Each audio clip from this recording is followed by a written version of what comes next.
dans un continent qui a 75% à moins de 25 ans.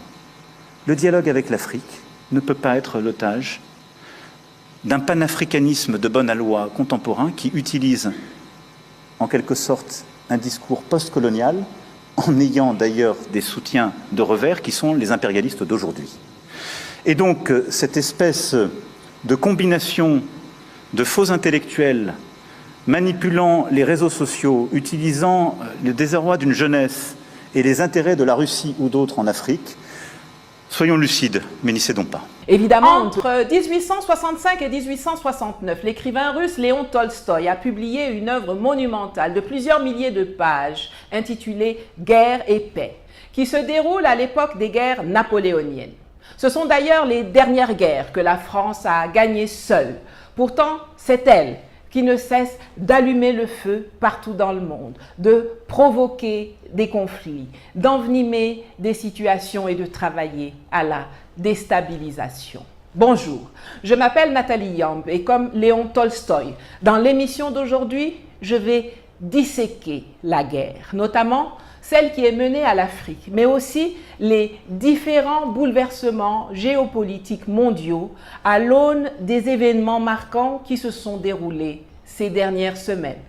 Et nous allons voir si ces temps complexes sont exclusivement destructeurs ou s'ils peuvent aussi être un moteur de changement historique pour notre continent. Installez-vous confortablement, attrapez un jus de bissap ou une citronnelle ou quelque chose d'autre à boire et entrez avec moi sur le théâtre des opérations de la guerre en cours pour l'appropriation des ressources. Je vous préviens, ça va secouer. On y va.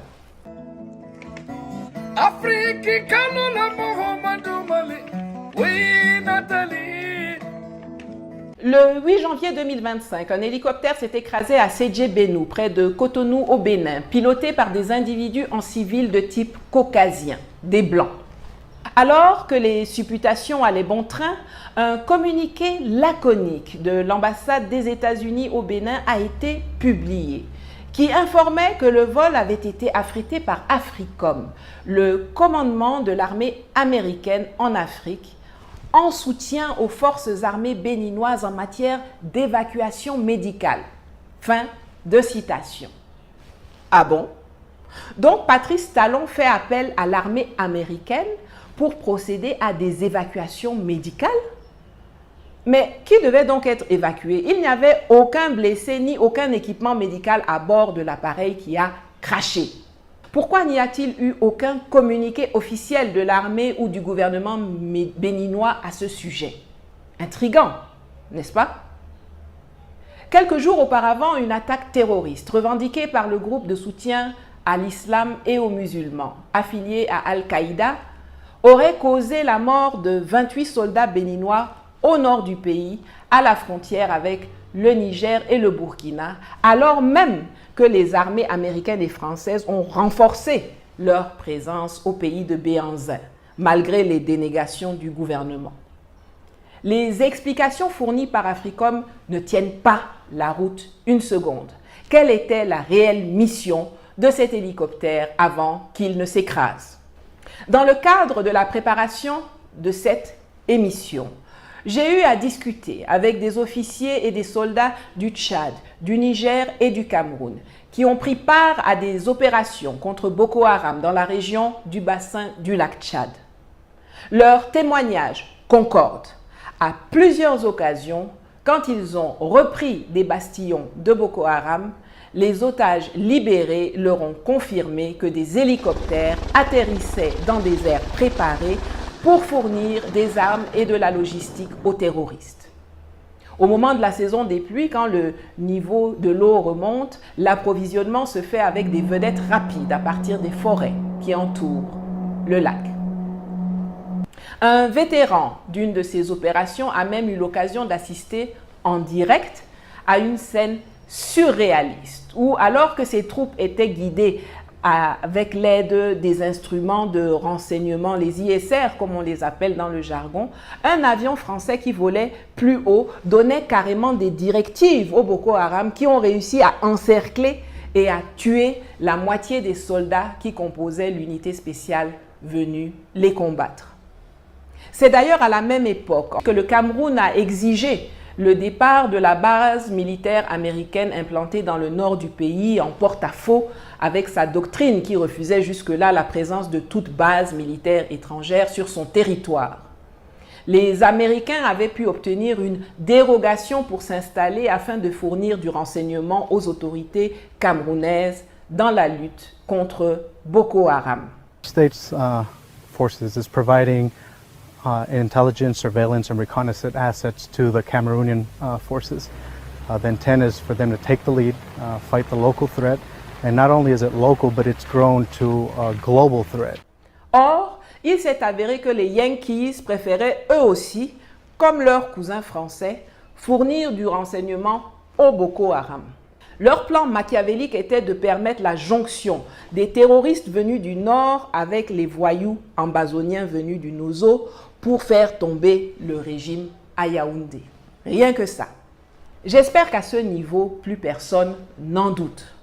Quand le général Abdraman Tiani, quand le général Assimi Goïta, quand le capitaine Ibrahim Traoré, quand je déclare que la France est l'un des plus grands financiers des terroristes en Afrique et en Asie, c'est indéniable. Ce n'est d'ailleurs pas pour rien que depuis 2 ans et demi, la France bloque la convocation d'une réunion d'urgence du Conseil de sécurité de l'ONU demandée par le Mali pour exposer les preuves qu'il détient à ce sujet. Dans son discours aux ambassadeurs le 6 janvier, Emmanuel Macron, en plus d'insulter copieusement les dirigeants africains qu'il a traités d'animaux ingrats même, a été clair. Parce que la France, comme la plupart de ses voisins européens, n'en possède pas ou pas à suffisance sur leur sol, les ambassadeurs sont instruits de sécuriser toutes les ressources critiques nécessaires à la survie de la très déclinante industrie française. Stratégie de sécurisation de nos approvisionnements. Nous avons bâti une stratégie sur les minerais rares, les matériaux critiques, les terres rares, qui a été élaborée il y a 2 ans. On est en train de la déployer. Je veux ici insister sur votre mobilisation à tous. Dans beaucoup des pays où vous êtes, il y a encore des capacités qui sont non exploitées et qui vont nous permettre de sécuriser toutes nos filières.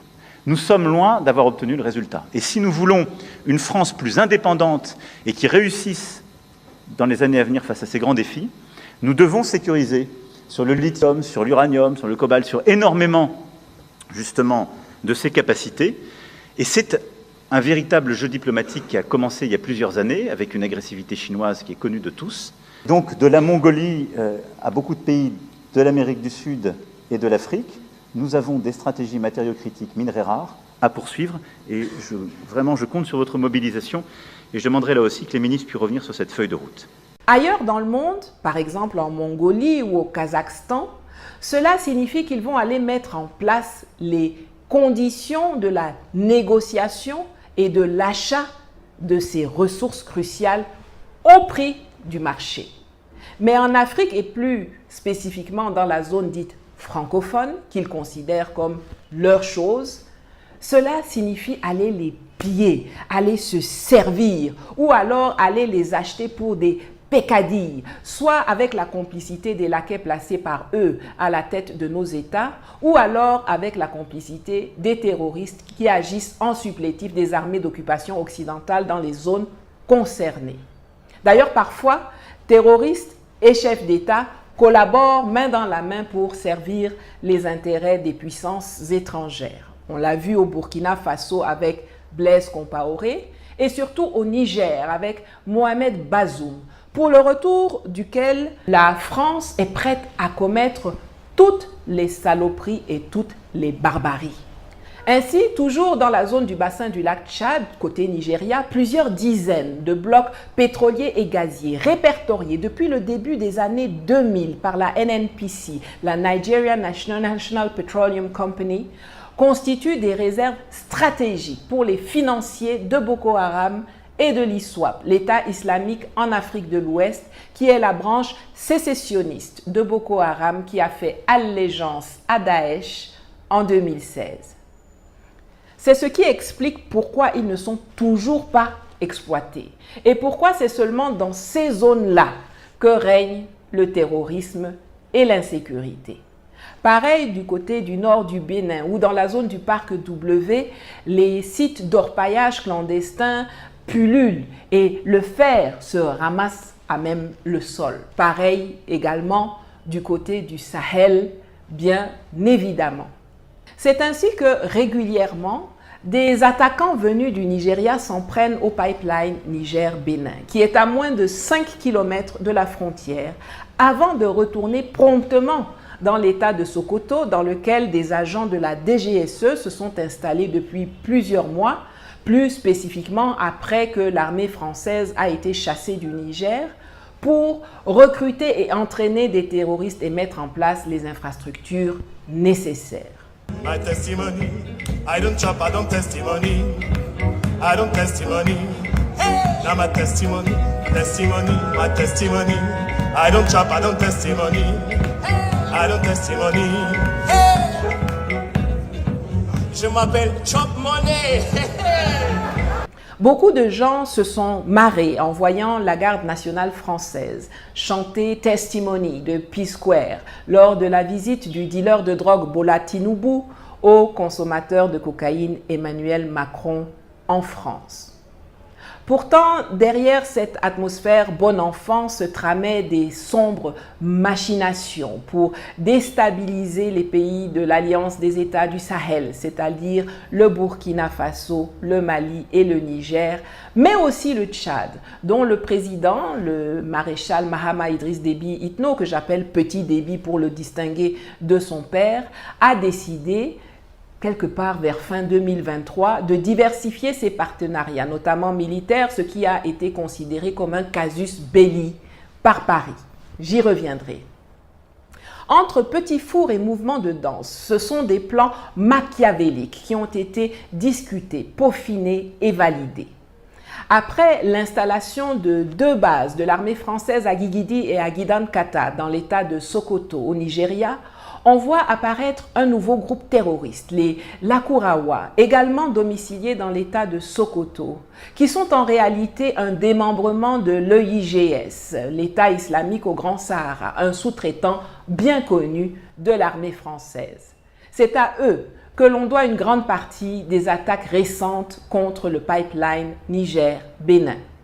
Mais comme cela n'a pas eu l'effet escompté, à savoir l'écroulement de l'économie nigérienne, Paris a décidé de passer à la vitesse supérieure. Et c'est ainsi que le 8 janvier 2025, les services français ont convoqué une réunion dans une localité du bassin du lac Tchad avec les terroristes, des représentants du Bénin, du Nigeria et d'autres puissances occidentales, lors de laquelle il a été distribué des ceintures à explosifs pour passer à la phase des attentats suicides et des enlèvements en masse, comme en 2014, quand 276 élèves du lycée de jeunes filles de Chibok au Nigeria avaient été enlevés par Boko Haram pour ensuite, pour certaines, être mariées de force à leurs bourreaux ou alors être mises en esclavage. Ceux de ma génération se souviennent encore de la campagne mondiale Bring Back Our Girls qui avait suivi cet événement tragique.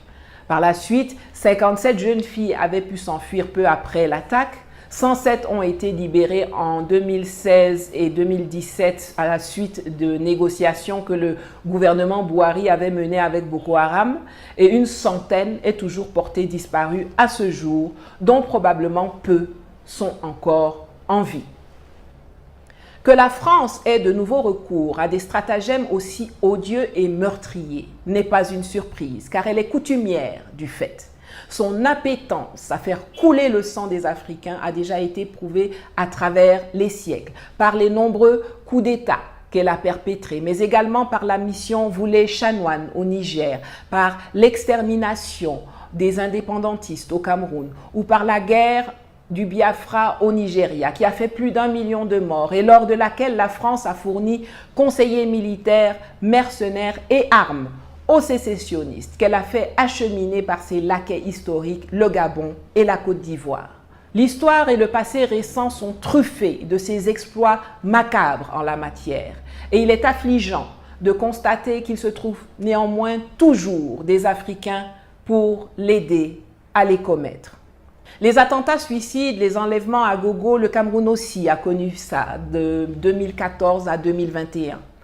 Ces salopards de terroristes utilisaient des enfants, des femmes pour aller se faire exploser dans les marchés, dans des camps de réfugiés, dans des lieux à forte affluence, semant la psychose.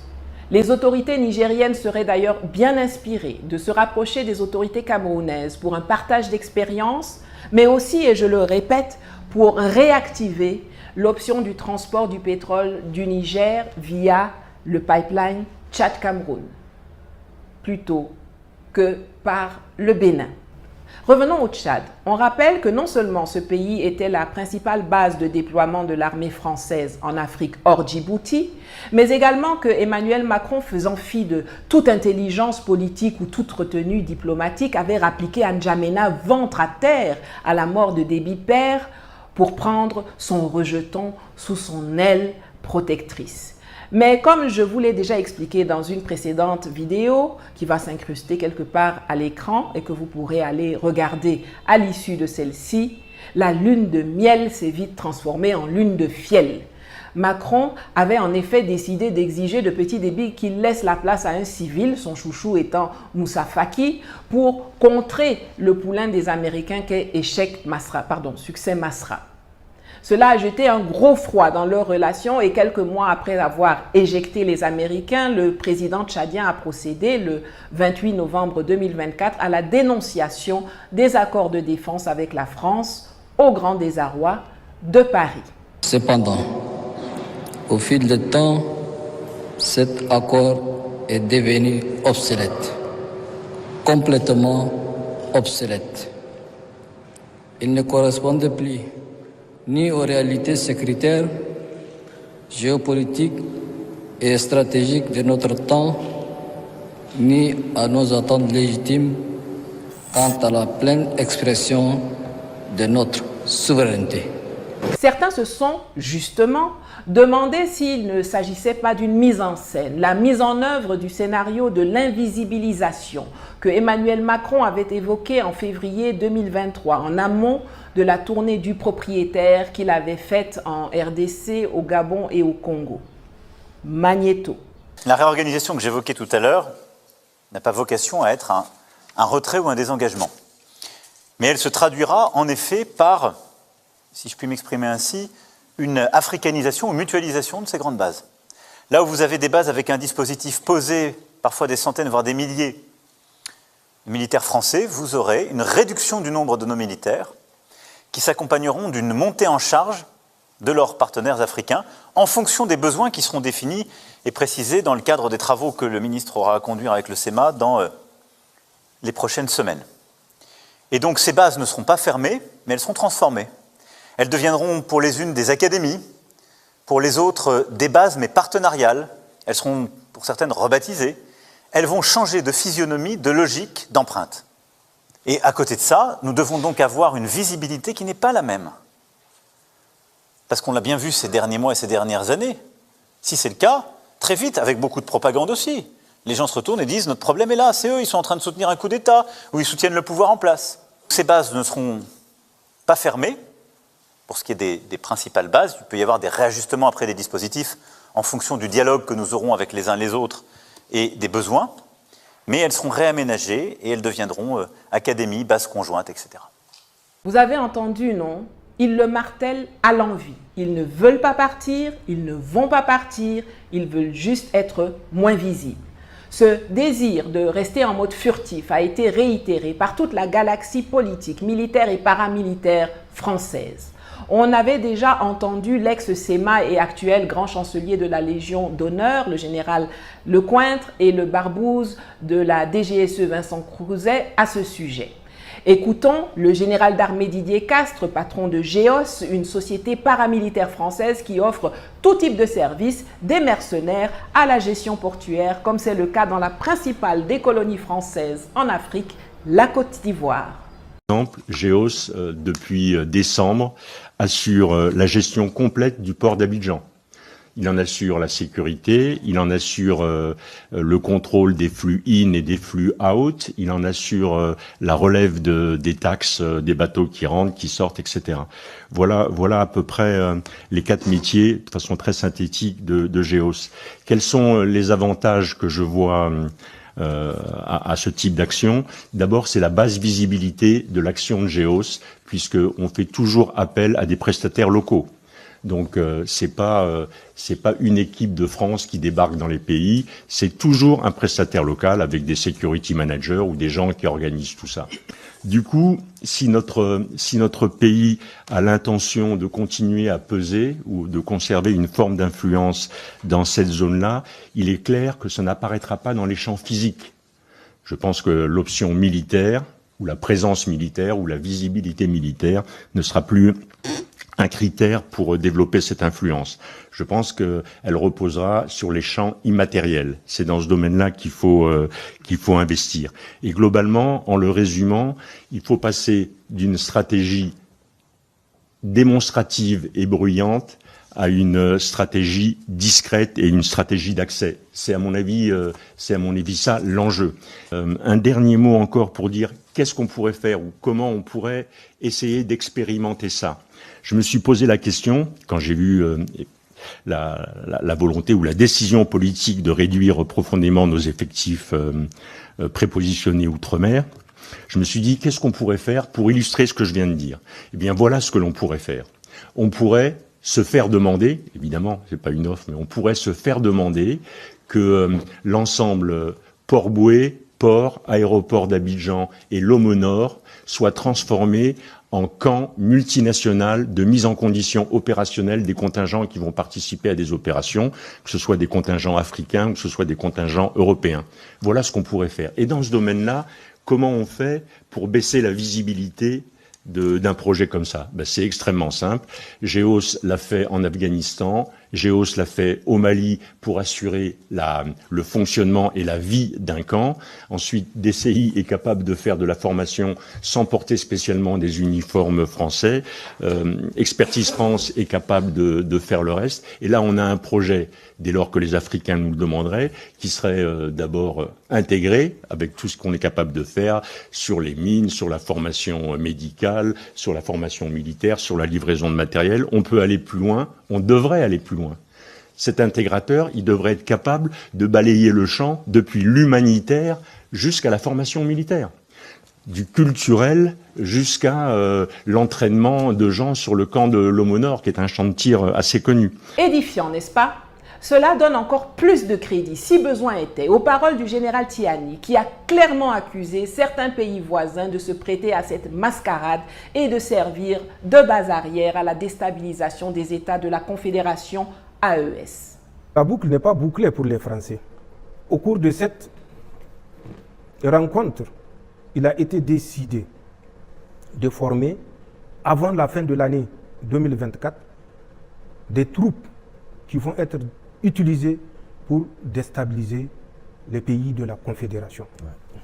Cette formation aura lieu du 2 octobre au 15 novembre au 43e BIMA, le fameux camp que les Français auraient remis généreusement sans tambour ni trompette aux Ivoiriens. Oui. La formation s'est tenue dans ce camp et effectivement, une centaine d'agents subversifs ont été formés dans ce camp, mais pour camoufler le recrutement de cette centaine d'agents subversifs, ils ont été associés à des forces spéciales ivoiriennes, ils ont été associés à la garde républicaine ivoirienne, ils ont été associés à la sécurité du président de la République de Côte d'Ivoire, ils ont été associés au bataillon du commandement et de soutien ivoirien. Le contenu de la formation était essentiellement sur l'utilisation de 3 types d'armes. C'était une formation intense sur le service de l'arme, sur des séances de tir dans toutes les conditions, sur le combat en milieu urbain, suivez bien ce que j'ai dit, le combat en milieu urbain, sur la reconnaissance des résidences des VIP, sur la prise d'otages, enlèvement. Ouais. Je dis bien prise d'otages, enlèvement. Des forces ont été formées et entraînées pendant 6 semaines à ce métier par les forces spéciales françaises. Les instructeurs étaient 11. Ouais. 6 étaient venus de la métropole et 5 étaient des instructeurs du 43e BIMA. Sur les 5 instructeurs du 43e BIMA, il y avait des Ivoiriens d'origine, mais qui ont la nationalité française, qui sont des instructeurs au nom de la France, puisqu'ils sont des Français. Tout à fait. C'est la boucle de l'encerclement, non seulement du Niger, mais de la Confédération. Voilà ce que la France est en train de faire, malheureusement, et nous sommes au regret de le constater, avec l'accord, malgré les démentis hypocrites des chefs d'État africains, des responsables africains, tout simplement parce que pour eux, le sein versé dans la Confédération, s'il leur permet de faire un 2e ou un 3e mandat ou un 4e, n'est pas une perte. Tout à fait. Ce n'est que du profit. D'accord. Tout est faux semblant. Les enlèvements d'otages occidentaux servent de prétexte à la France pour financer les terroristes via le paiement de rançon. Même Barack Obama le savait. Ne voilà-t-il pas qu'on nous annonce l'enlèvement fort à propos d'une Autrichienne à Agadez et d'une Espagnole en Algérie qui auraient été amenées, ne riez pas, au Mali. Parlons aussi des risibles demandes de collaboration avec les États de l'AES formulées par les chefs de l'armée béninoise pour prétendument collaborer à combattre les terroristes, alors que c'est eux qui les hébergent et qu'en 2023, ils étaient chauds pour attaquer le peuple et les autorités du Niger pour plaire à la France. Piège, entourloupe, sournoiserie comme ça, vous croyez tromper qui? Allez collaborer avec la force en attente de la CEDEAO. La France ne laissera jamais personne le remettre en cause et ne laissera jamais personne menacer, ni aujourd'hui, ni demain, la stabilité et l'intégrité du Tchad. Tout est faux semblant. C'est comme ça que de la promesse dégoulinante de pathos faite par Macron lors de l'oraison funèbre pour Déby Père le 23 avril 2021 à N'Djamena, nous sommes passés à une attaque abracadabrantesque sur le palais présidentiel tchadien dans la nuit du 8 janvier, après que le gouvernement tchadien a renouvelé son ultimatum à l'armée française de dégager intégralement de son territoire au plus tard le 31 janvier 2025, alors que celle-ci essayait de négocier un dilatoire pour fin mars au plus tôt. Alors évidemment, il y a ceux qui disent que rien n'indique que la France soit derrière les 24 attaquants qui se sont jetés armés de machettes sur le palais, tuant 2 gardes, avant que 18 d'entre eux ne soient neutralisés et 6 autres arrêtés. Mais on dirait que Petit Déby pense différemment. Dès le lendemain, il a publié le message suivant sur son compte Facebook. Les assaillants de cette vaine tentative visaient à me vitrifier, mais ils ont été vitrifiés par la vaillance, la vigilance et le courage de la garde présidentielle. Vous avez remarqué qu'il a dit vitrifié, recourant à un terme très peu usité qui est revenu sur le devant de la scène il y a 3 mois, lorsque l'imbuvable Robert Bourgi faisait le tour des plateaux télé pour promouvoir ses mémoires france-africaines et qu'il a dévoilé que Sarkozy lui a dit qu'il allait, je cite, vitrifier Laurent Gbagbo, fin de citation, lorsque celui-ci a refusé de démissionner pendant la crise post-électorale en 2011 en Côte d'Ivoire. Déby n'a pas utilisé ce mot par hasard, c'est un indice qu'il a donné. Cette attaque avait été précédée en octobre par une autre extrêmement violente, perpétrée par les terroristes de Boko Haram, se déplaçant en vedette rapide qui avait coûté la vie à plus d'une quarantaine de soldats tchadiens sur l'île de Barkaram, dans le bassin du lac Tchad. Revenons en France où le 6 novembre 2024, une réponse de l'envoyé personnel de Macron pour le Gabon, le Sénégal, le Tchad et la Côte d'Ivoire, Jean-Marie Bockel, lors de son audition devant la commission de défense de l'Assemblée nationale française, éclaire encore mieux sur la stratégie d'invisibilisation adoptée par la France pour tromper les Africains. Quand je rencontre le président Ouattara, je lui dis voilà, ce qui compte, c'est pas qu'il y ait telle ou telle centaine de soldats qui sont là traditionnellement, c'est qu'est-ce qu'on va faire ensemble mieux à partir d'un dispositif socle, à partir permanent, à partir de ce qu'on appelle une capacité d'entrée en cas de nécessité, en cas d'attente du partenaire, que ce soit pour des exercices, que ce soit pour de la géométrie variable, en fonction également de la menace, en fonction des attentes, eh bien, c'est ça qui compte. Quand il y a eu la crise au Niger, on a été capable d'installer à Abidjan 2000 hommes en quelques heures, vous voyez. Donc, je pense que un des, comment dirais-je, des aspects importants de la mission, c'est d'avoir réussi quand même vis-à-vis des partenaires à faire passer ce message. Tout ce qui est prévu, la diminution des effectifs français, la mise en retrait du drapeau français, le changement de dénomination des bases, la nouvelle étiquette centre de formation ou académie, tout ça, c'est du symbolique, de la poussière aux yeux des Africains. Tout comme ils ont fait avec le franc CFA, quand en 2019, ils ont annoncé sa mort, alors qu'ils n'ont jusqu'à ce jour pas touché à l'essentiel, à savoir la parité fixe, la gestion par le Trésor public français, le stockage de l'or, le compte d'opération pour ce qui concerne la BEAC et la main de la France dans les décisions. Ils font semblant de partir, mais ils restent et conservent un dispositif socle qui leur permet de se redéployer rapidement et massivement chaque fois qu'ils ont besoin de faire une barbouzerie sur notre continent. Et surtout, ils ont ajouté 3 nouveaux pays d'entrée, le Bénin, le Nigeria et le Maroc, comme Macron lui-même nous l'a confirmé le 6 janvier. Et donc oui, nous sommes en train d'ouvrir un partenariat de sécurité et de défense nouveau, où on aura des bases stratégiques. Djibouti en fait partie, c'est pourquoi elle est d'une toute autre nature. Je l'évoquais devant nos militaires, elle sera pérenne, stable, parce qu'elle est régionale. Et on va demander à nos partenaires de savoir exprimer leurs besoins en termes de défense. Mais on va faire plus de formation, plus d'équipement, plus de renseignements, plus de contrats aussi dans la durée de défense. On va qualifier la menace avec eux. Et on va aussi inventer une nouvelle relation, comme on l'a fait ces dernières années avec le Bénin, relation inédite, comme on va le faire avec le Nigeria, où on a commencé un dialogue stratégique qui n'existait pas jusqu'alors, ce qui était une aberration, etc. Partenariat stratégique de défense, désinhibé, mais d'avenir. Et, en parlant du continent africain, c'est en particulier ce qu'on veut faire avec le Maghreb. Pour moi, un des temps importants de ces derniers mois a été ce que nous avons réussi à bâtir avec Sa Majesté le roi Mohamed VI. Lors de la visite d'État, plusieurs d'entre vous m'y accompagnaient il y a quelques semaines.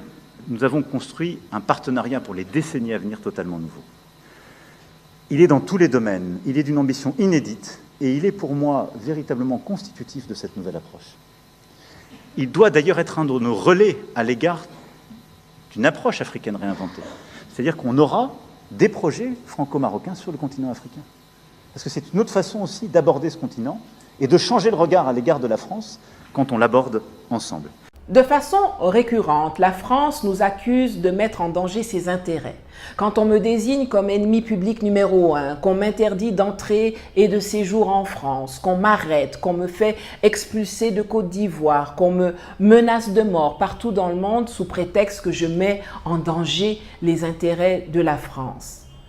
Quand on retire la nationalité française à Kémy Séba, quand on suspend les salaires ou qu'on ferme abusivement les comptes des leaders panafricanistes, quand on fait du fake, quand on mobilise 2000 soldats pour intervenir militairement au Niger à partir de la Côte d'Ivoire pour remettre le narcotrafiquant et complice des terroristes Mohamed Bazoum au pouvoir, la question que je pose depuis des années et à laquelle jamais personne ne répond, c'est: quels sont ces fameux intérêts français auxquels il est fait référence?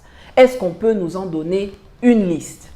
On entend ici et là sur les plateaux de télévision en Occident des soi-disant experts affirmer que la France n'a pas beaucoup d'intérêt en Afrique, que l'Afrique ne représente rien dans la balance commerciale française, que c'est plus pour le prestige ou pour l'influence géopolitique qu'elle veut conserver son précaré.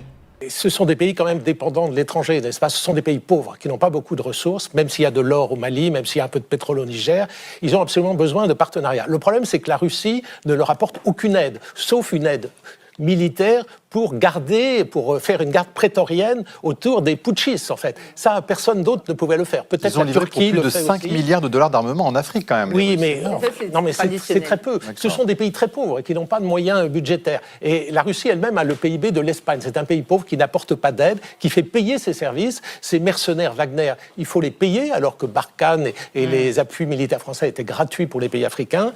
Donc, je crois que les pays africains vont se lasser de payer les Russes, vont se lasser aussi de la tutelle des Russes sur l'armée.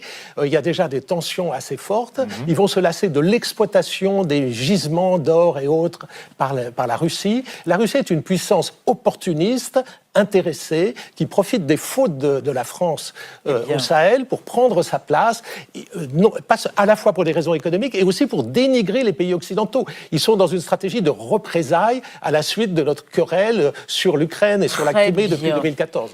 Aïe, mais vous nous prenez pour des idiots? Ça fait du sens pour vous? Vous dites qu'on ne pèse rien, qu'on est les plus pauvres du monde, qu'on vous coûte cher parce que vous devez nous abreuver de votre charité, de votre aide publique, militaire, humanitaire, que vous devez gérer gentiment notre monnaie. Mais quand on vous demande poliment de partir pour vous décharger du fardeau que nous sommes, vous criez, vous pleurez, vous refusez de quitter, vous montez des opérations militaires, vous déployez des agents de la DGSE et vous financez des attaques terroristes pour revenir ou rester. Les intérêts français sont par nature des intérêts occultes. Le business que la France vient faire chez nous, elle le fait dans une relation déséquilibrée, dans un jeu à somme nulle, où elle gagne et nous ne gagnons pas. La France considère que pour que eux gagnent, il faut que nous perdions. Ils n'admettent pas le partenariat gagnant-gagnant que nous exigeons dorénavant. Mais ça, ils ne peuvent pas le dire. C'est pour cela que c'est cette partie qui reste occulte qui fait le tout de leur intérêt. En réalité, il n'y a pas des intérêts français, il y a un intérêt français en Afrique. Notre relation doit rester déséquilibrée. C'est ça la réponse que l'on cherche en vain depuis toutes ces années. Je répète, il n'y a pas des intérêts français, il y a un intérêt français en Afrique. Notre relation doit rester déséquilibrée. Je répète une dernière fois, il n'y a pas des intérêts français, il y a un intérêt français en Afrique. Notre relation doit rester déséquilibrée. De Gaulle l'avait dit, ils veulent pouvoir se servir librement chez nous. Librement, c'est gratuitement, sans demander la permission à personne, à volonté. Et tous ceux et celles qui dévoilent et s'attaquent à ce déséquilibre sont combattus et vilipendés avec l'énergie du désespoir par Paris. Maintenant qu'on a dit ça, pour déterminer quelle carte l'Afrique peut jouer pour s'extraire de ce magma de mort, de menaces et de déstabilisation qui l'entoure, il est important de prendre en compte le contexte géopolitique du moment. Regardons donc rapidement ce qui se passe dans le monde pour en tirer des leçons pertinentes pour nous. En Europe, on entre dans la 3e année du conflit OTAN-Russie en Ukraine. L'armée russe continue d'avancer et de conquérir une localité après l'autre dans le Donbass, qui sont des prises de guerre irrémédiablement perdues pour l'Ukraine, qui finira rétrécie et morcelée. Il y a quelques jours, les Russes ont pris le contrôle de la plus grande réserve de lithium d'Europe, avec 13,8 millions de tonnes dans le village de Sevchenko, que Zelensky avait auparavant cédé à une entreprise occidentale. La leçon que l'on peut tirer, c'est que ce n'est pas quelqu'un d'autre qui doit nous définir ce que sont nos intérêts. Pourquoi je dis ça? Parce qu'en mars 2022, un mois à peine après le déclenchement de la guerre, l'Ukraine était sur le point de conclure un accord de paix avec la Russie. Et ce sont les Occidentaux, avec l'hirsute ex-premier ministre britannique Boris Johnson en tête, qui sont venus leur dire de ne pas le signer et les encourager à aller à la guerre en leur promettant un soutien sans faille. On va vous donner des armes, on va vous donner de l'argent, mais allez sur le champ de bataille et battez-vous jusqu'au dernier Ukrainien. Sauf que par la suite, les soutiens n'ont jamais été ceux qui ont été promis. On leur envoie du matériel obsolète, vétuste ou non adapté au terrain. On prend des sanctions qui ne fonctionnent pas ou peu. Et quand Zelensky exprime ses besoins, on se moque de lui. On le fait passer pour un mendiant, quelqu'un qui fait chanter ses alliés, alors qu'il leur rappelle simplement leurs promesses. Et aujourd'hui, on se dirige vers une négociation qui aura plutôt le goût d'une capitulation, à l'issue de laquelle l'Ukraine va perdre beaucoup plus que ce qu'elle aurait perdu si elle ne s'était pas détournée de l'accord qu'elle avait elle-même drafté en mars 2022. Je ne vais pas vous mentir, cela ne suscite en moi aucune sympathie pour l'Ukraine, qui est un État nazi et voyou qui soutient les terroristes au Sahel. Mais la rigueur intellectuelle m'oblige à l'évoquer. Les Européens aussi ressortent très affaiblis de cette guerre par procuration qu'ils mènent à la Russie pour le compte des Américains à l'encontre de leurs propres intérêts. Les sanctions qu'ils ont prises contre Moscou ont eu un effet boomerang et ont mis l'économie européenne à genoux à la grande satisfaction de Washington. Il faut quand même qu'on intègre que les Européens ont accepté que les USA bombardent le gazoduc Nord Stream qui approvisionnait l'Allemagne en gaz russe bon marché sans obtenir en contrepartie des livraisons de GNL américains à bas prix. Au contraire, les USA vendent leur gaz à l'Europe beaucoup plus cher que chez eux.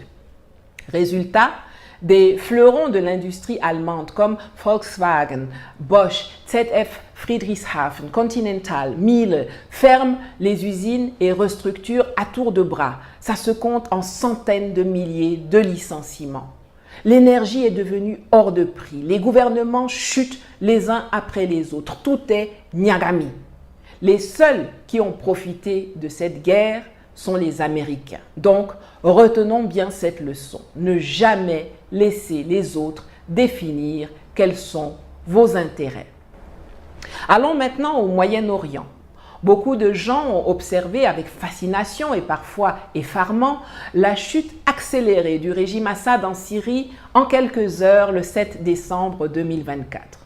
En Afrique, spécialement, elle a suscité beaucoup de questionnements sur la pertinence d'avoir la Russie comme allié stratégique, si c'est pour qu'elle vous laisse tomber sans lever le petit doigt quand ça chauffe, comme elle l'a prétendument fait avec Damas. Tout d'abord, il faut souligner que la Russie n'a pas trahi ou abandonné Bachar el-Assad, car c'est bel et bien à Moscou qu'il s'est repositionné avec sa famille. Mais la leçon qu'il faut retenir, c'est que ce ne sont pas les autres qui viendront faire nos guerres à notre place. La Russie n'est pas là pour nous défendre, elle est là pour nous aider à nous défendre, ce qui présuppose que nous ayons déjà nous-mêmes l'envie de nous défendre. Ce n'était pas le cas de l'armée syrienne qui, par lassitude ou par frustration envers Assad, a refusé de combattre et a capitulé en abandonnant ses positions aux terroristes sans livrer bataille. Je me dispense d'évoquer le cessez-le-feu avec échange d'otages annoncé entre le Hamas et Israël, dont tout le monde se doute qu'il ne durera pas longtemps. Et on se rend en Amérique pour regarder les conséquences du retour de Donald Trump à la Maison-Blanche. Like in 2017, we will again build the strongest military the world has ever seen.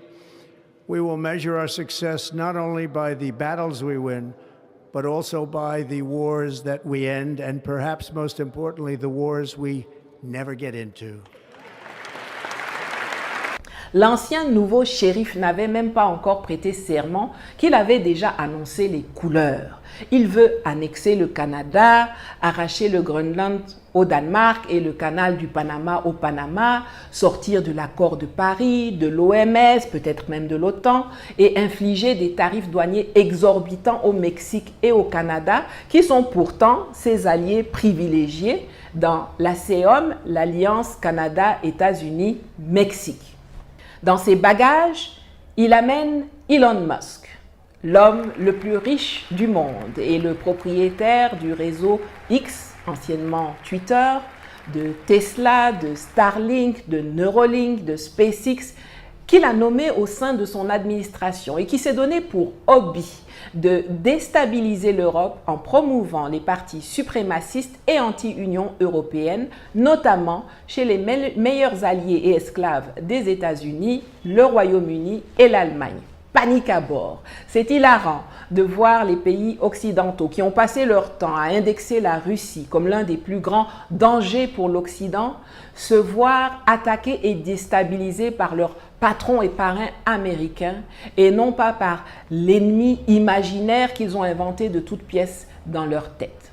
Qui a besoin d'adversaires quand vous avez des amis comme les USA? La leçon de ça, c'est que dans le film, à la fin, c'est toujours les États-Unis le plus grand vilain.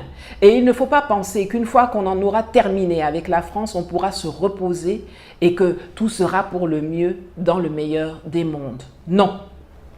Alors, au regard de ce contexte, quelles sont les options qui s'offrent aux Africains pour transformer les forces destructrices qui nous engluent en un moteur de changement positif pour notre continent? Je vais les présenter en 3 groupes, politique, économique et sécuritaire. Dans le domaine politique, les leaders de l'AES et les dirigeants qui sont sincèrement intéressés à s'émanciper de la France-Afrique doivent immédiatement sortir de la francophonie, qui est le bras armé, culturel et commercial de l'impérialisme français. La sortie de l'accord de Paris sur le climat doit également se faire dans la foulée de la prise de pouvoir de Donald Trump aux États-Unis qui va de nouveau claquer la porte à cette arnaque qui a pour objectif de nous empêcher de faire usage de nos ressources pour nous développer. Les géants des secteurs bancaires, de gestion d'actifs et des assurances comme Bank of America, Citigroup, JP Morgan, Wells Fargo, Goldman Sachs, BlackRock, Vanguard, Allianz, AXA ont tous quitté les initiatives Net Zero qui œuvrent pour la neutralité carbone sous la pression des lobbies et des États républicains adeptes des énergies fossiles qui menaçaient de saisir la justice pour entrave à la concurrence. Mais ce sont nos boutoukou de chefs d'État qui ne comprennent jamais la moitié des choses qu'ils signent à l'international qui vont rester dans cet accord de merde au lieu de profiter de la sortie des BAO pour Fraya.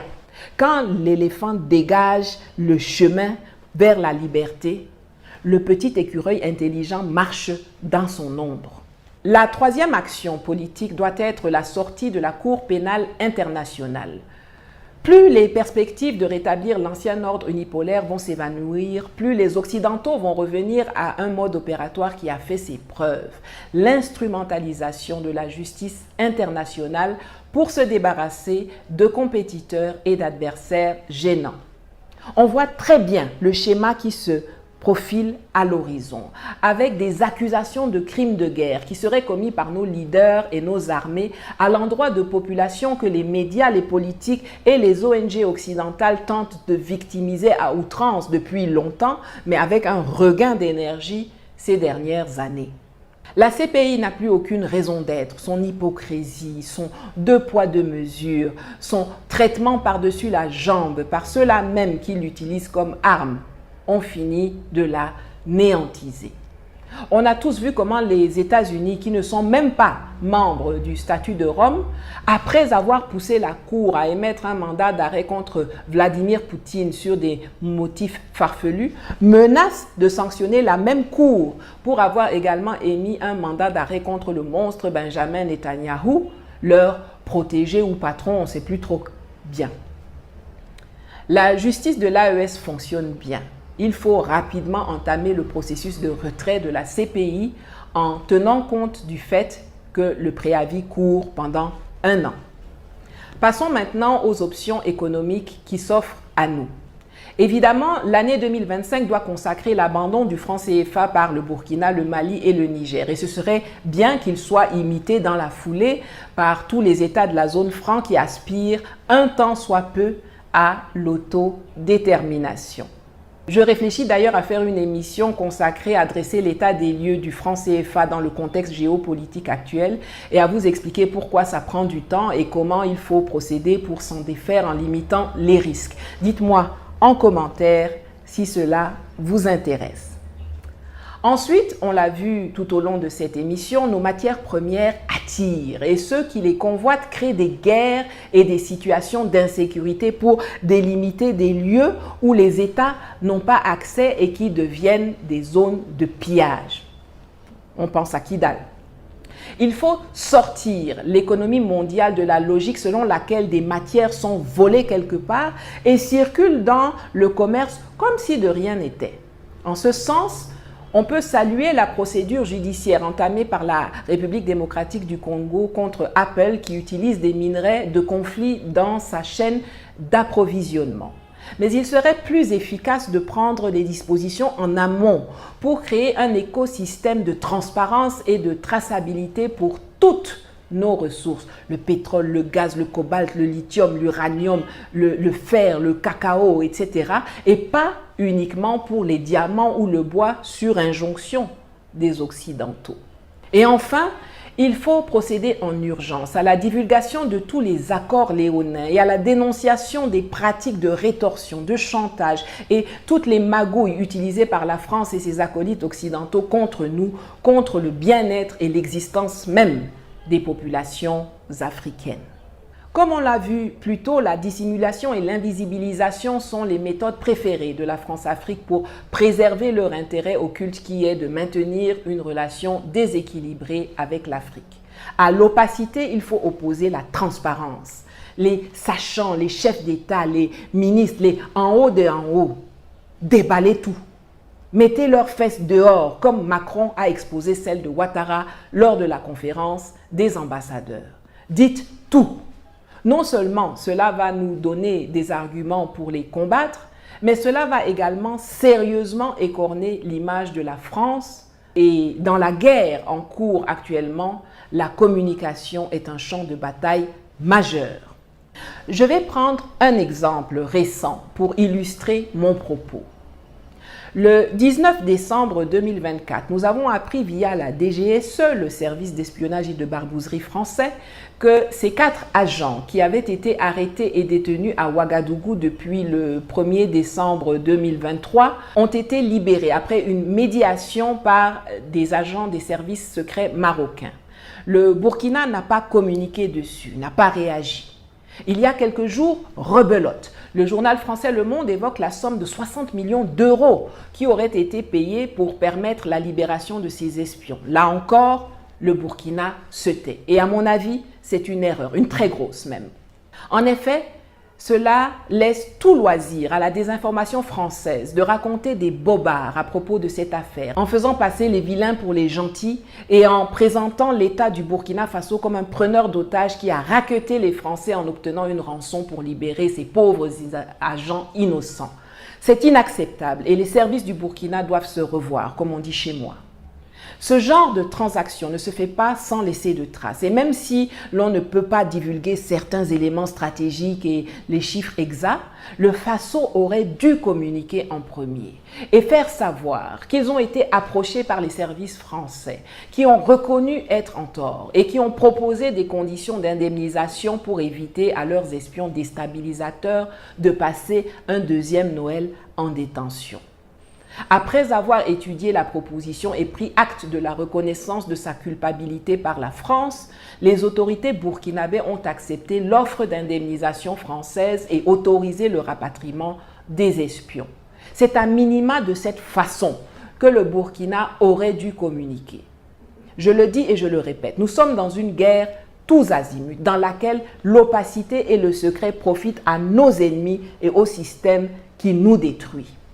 Il faut le faire aussi pour informer l'opinion française et occidentale des basses besognes que leur État criminel effectue en leur nom et des sommes gigantesques qui sont dépensées pour ce genre de deal alors qu'on leur demande de se serrer la ceinture et qu'on les précarise. Posez-vous la question de savoir pourquoi la France a versé 15 millions d'euros, c'est-à-dire 10 milliards de francs CFA pour chacun de ces 4 barbouzes. 40 milliards de francs CFA en tout. Ces agents, ce sont ceux qui se réunissent dans la brousse africaine avec les terroristes, leur distribuent des pick-up, de l'argent, des armes, des ceintures à explosifs. Ces gens sont des distributeurs automatiques de mort. Un seul de ces agents provoque allègrement le massacre de milliers d'Africains, la déstabilisation de plusieurs États. Et c'est la raison pour laquelle leur employeur débourse des sommes folles pour les récupérer. Et c'est pourquoi, pour moi personnellement, ces gens-là devraient être jugés et condamnés à la peine la plus lourde et toute la rigueur de la loi doit s'appliquer. Pour finir, sur le plan sécuritaire, il y a 2 grosses cartes à jouer. D'une part, il faut sortir de la posture victimaire et commencer à faire goûter leurs propres médicaments à ceux qui utilisent la déstabilisation matin, midi et soir contre nous. Comme l'Azerbaïdjan le fait si bien avec la Nouvelle-Calédonie, nos États ne doivent pas laisser passer les opportunités de déstabiliser la France à travers ses colonies ultramarines en Kanaki, en Martinique, en Guadeloupe, en Guyane, en Polynésie, en soutenant les mouvements indépendantistes. Mais aussi en protégeant et en appuyant résolument des gens comme moi, qui portent des coups fulgurants, qui traumatisent l'Élysée et font chavirer l'Empire. Vous voulez une preuve? 2025 n'avait même pas encore fait une semaine que déjà France Culture le dimanche et Emmanuel Macron le lundi avaient déjà recommencé leur diffamation et leur lamentation à mon endroit et à celui de mon sang, Kémy Séba. Pour évoquer la francophobie, quelle est votre analyse sur cette hostilité très forte contre la France depuis quelques années, parfois depuis plus longtemps, mais on a l'impression, notamment à travers un certain nombre de blogueurs ou de figures très présentes sur les réseaux sociaux, je cite les 2 plus célèbres, Kémy Séba, né en France d'ailleurs, et Nathalie Yamb, qui est suisse, je crois, et dans les 2 cas, ils sont interdits sur le territoire français, et d'ailleurs interdits aussi dans une dizaine de pays africains. Ce sont ce qu'on appelle des panafricanistes, ils se définissent comme ça, ou des néo-panafricanistes, et qui mènent des campagnes très violentes, très hostiles, d'attaques de personnes, d'attaques contre nos ambassadeurs, parfois même d'appels à des attaques physiques. Comment on en est arrivé là? Dans un continent qui a 75% à moins de 25 ans, le dialogue avec l'Afrique ne peut pas être l'otage d'un panafricanisme de bonne aloi contemporain qui utilise en quelque sorte un discours post-colonial, en ayant d'ailleurs des soutiens de revers qui sont les impérialistes d'aujourd'hui. Et donc cette espèce de combination de faux intellectuels manipulant les réseaux sociaux, utilisant le désarroi d'une jeunesse et les intérêts de la Russie ou d'autres en Afrique, soyons lucides, mais n'y cédons pas. Évidemment, on ne peut pas espérer gagner une guerre avec les armes et les équipements que nos ennemis possèdent, fabriquent ou téléguident.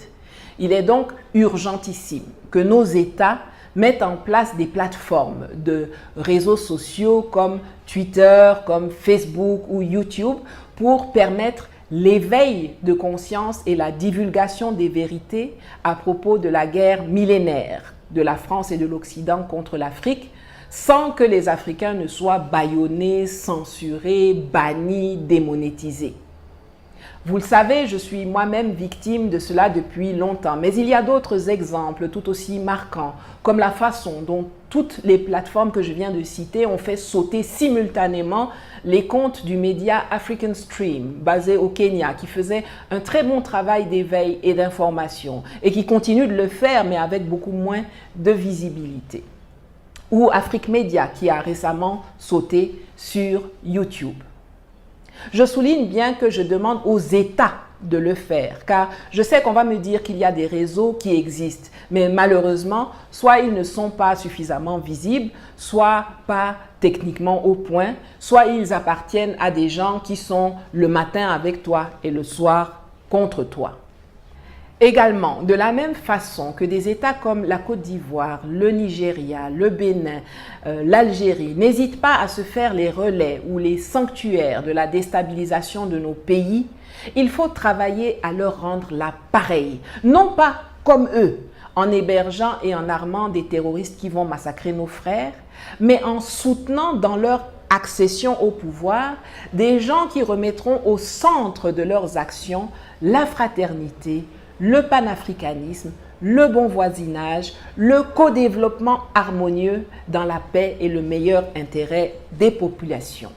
Parce que même si tu arranges ta maison comme il faut, si tout autour de toi, tu es encerclé par des taudis, des baraques penchées et insalubres, ça va sentir chez toi. Les souris, les cafards et même les bandits qui habitent autour vont entrer chez toi et ça va impacter négativement la qualité de vie.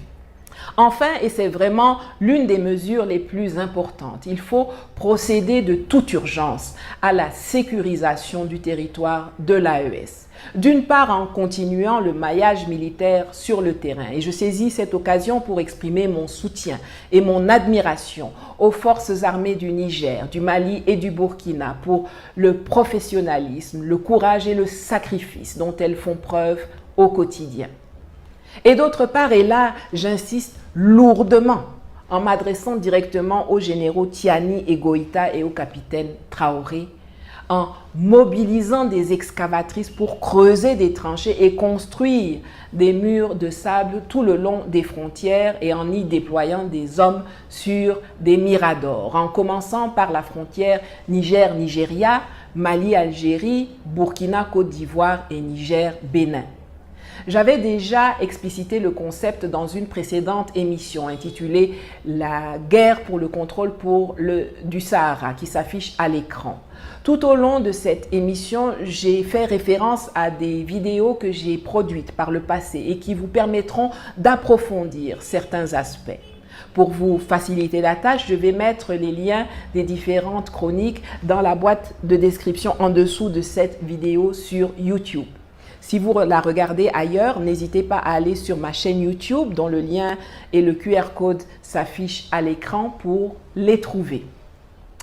Voilà, cette émission a été un peu plus longue que d'habitude, mais après plusieurs semaines de pause, un retour en fanfare s'imposait. C'est l'heure pour moi de remercier tous ceux qui m'ont soutenu et accompagné de diverses manières et surtout financièrement. Infinie gratitude. L'argent est le nerf de la guerre. Les États français et américains et leurs relais locaux en Afrique ont des moyens et des ressources mirobolantes à leur disposition pour nous combattre, pour nous précariser, nous faire censurer et démonétiser sur les réseaux sociaux et dans la vraie vie, pour nous diffamer, nous menacer de mort. Parlant de cela, vous vous souvenez du général de l'armée française dénommé Pascal Yanni qui avait sans complexe avoué dans un documentaire de la télévision suisse qu'il était à l'origine de quasiment tous les harcèlements dont je suis l'objet? Moi, j'ai plus de mal avec l'armée française aujourd'hui qu'avec Wagner. Ces propos volontairement provocateurs ont du mal à passer à Paris.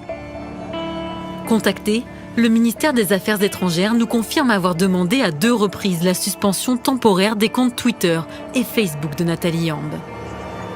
Plus grave encore, elle est devenue interdite de territoire en France. Le général Pascal Yanni est l'un des instigateurs de cette mesure. Pour lui, la décision était inévitable. Il était estimé que la présence de cette personne sur le territoire français n'était plus tellement logique puisqu'elle appelait à la violence, elle critiquait la France et donc il n'y avait pas de raison qu'elle vienne sur le territoire français. Ce qui nous intéresse chez une personne comme Nathalie Yamb ou d'autres personnes d'ailleurs, c'est ce qu'elle véhicule comme fausses informations, la façon dont elle déforme les informations et dont elle essaie d'attiser le sentiment anti-français ou de provoquer des manifestations contre la présence française. On ne peut pas laisser dire n'importe quoi sur les réseaux sociaux ou ailleurs. Il faut dire la vérité. Et à partir du moment où ces manipulations d'informations se traduisent par des menaces physiques, on ne peut pas laisser faire. Il faut intervenir. Est-ce que vous avez une preuve que Nathalie Yamb est directement liée, financée au groupe Wagner?